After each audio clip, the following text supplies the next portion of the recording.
निवेश आरोग्य में भाग 97, हिंदी इम्यूनिटी भाग 22, बालक आरोग्य भाग 3, वैद्य दिलीप गाडगिल। तो मैं बात कर रहा था कि माँ का दूध एक सर्वसमावेशक प्रतिकार शक्ति देने के लिए बहुत अच्छा है और इसके जरिए जो प्रतिकार शक्ति मिलती है वो सभी रोगों में कारीगर इस प्रकार की होती है। लेकिन इसमें माँ को अपने अपने आप को परहेज रखना पड़ता है, जो भी निर्बंध है वो निभाने पड़ते हैं। और लोग ये नहीं चाहते। लोग चाहते हैं कि कुछ आसान तरीका हो जिससे मुझे कुछ नहीं करना पड़े, बस एक टीका लगवा लिया तो फिर उससे मुझे अभय प्राप्त मिलेगा उस रोग के जरिए। तो ये बात जो है ये हमें अच्छी तरीके से समझ लेनी चाहिए। जब हम टीका लगवाते हैं तो हम क्या करते हैं, तो कम शक्ति वाले कीटाणु जो है उस रोग के, उनको हम शरीर के भीतर में प्रविष्ट करते हैं और ये कम शक्ति वाले होते हैं तो शरीर का प्रतिकार यंत्रणा जो है वो उसके खिलाफ लड़ना आरंभ करती है और उस कीटाणुओं को कैसे जीतना ये सीख लेती है।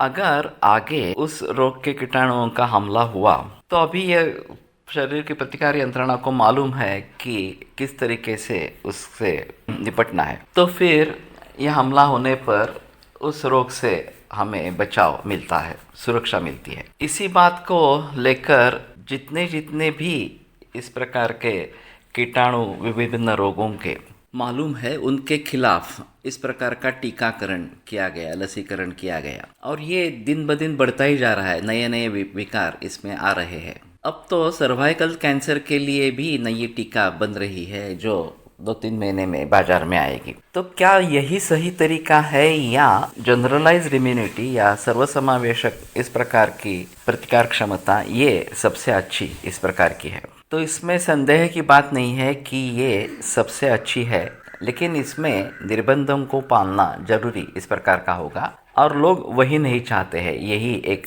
समस्या इसमें है। वास्तव में अभी कोविड-19 के बारे में जो भी हुआ, तो टीका लगाने के बाद काफ़ी लोगों में कोविड हो गया। अब एलोपैथी का कहना था कि ऐसा होता है, फिर भी उसमें कोई प्रॉब्लम की बात नहीं है। ये हो सकता है, कुछ लोगों में हो सकता है जिनकी प्रतिकार क्षमता कम है और उनको ये कम शक्ति वाले भी इस प्रकार के कीटाणु दिए जाएंगे तो भी उनमें ये रोग निर्माण होने की पॉसिबिलिटी रहती है इस प्रकार से। अब ये सवाल है कि कोविड-19 पर काबू कैसे पाया गया? टीकाकरण के जरिए पाया गया या जो सामूहिक प्रतिकार शक्ति निर्माण हुई जिसको हर्ड इम्यूनिटी कहते, उसके जरिए काबू पाया गया? डॉक्टर्स वगैरह सभी कह रहे हैं कि नहीं ये टीकाकरण के वजह है, ये इस प्रकार से हो गया। लेकिन जो दुष्परिणाम अभी इस टीका के बारे में सामने आ रहे हैं वो काफ़ी गंभीर इस प्रकार के हैं और एलोपैथी में भी मान्य करते हैं कि इस टीका का जो उसकी अनुमति जो दी गई है वो केवल तात्कालिक स्तर पर आकस्मिक समझ के दी गई है, इमरजेंसी है इस प्रकार से दी गई है। बाकी सभी टीकाओं के बारे में जैसे काफ़ी साल तक उसका संशोधन होता रहा और फिर उसके बारे में टीका निर्माण हो गई। इस प्रकार की स्थिति कोविड-19 में नहीं हुई है। और फिर कोविड-19 में जो मृत्यु हुए हैं वो किस वजह से हुए हैं?